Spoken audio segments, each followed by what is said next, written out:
पाप अंकुश एकादशी का महत्व एवं कथा। अर्जुन कहने लगे कि हे जगदीश्वर, मैंने आश्विन कृष्ण एकादशी अर्थात इंदिरा एकादशी का सविस्तार वर्णन सुना। अब आप कृपा करके मुझे आश्विन माह के शुक्ल पक्ष की एकादशी के विषय में भी बताइए। इस एकादशी का क्या नाम है तथा इसके व्रत का क्या विधान है? इसका व्रत करने से किस फल की प्राप्ति होती है? कृपया यह सब विधान पूर्वक कहिए।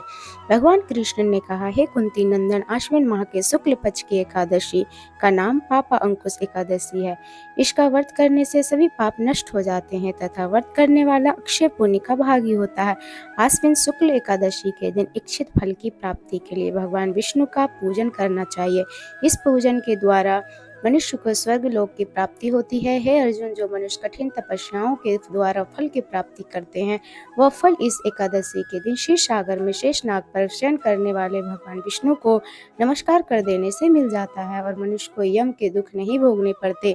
मनुष्य को पापों से बचने का दृढ़ संकल्प करना चाहिए। भगवान विष्णु का ध्यान स्मरण किसी भी रूप में सुखदायक और पापनाशक है, परंतु पाप अंकुश एकादशी के दिन प्रभु का स्मरण कीर्तन सभी क्लेशों व पापों का शमन कर देता है। पाप अंकुश एकादशी व्रत कथा। प्राचीन समय में विंध्य पर्वत पर क्रोधन नामक एक बहेलिया रहता था। वह बड़ा क्रूर था। उसका सारा जीवन हिंसा, लूटपाट, मद्यपान और गलत संगति पाप कर्मों में बीता।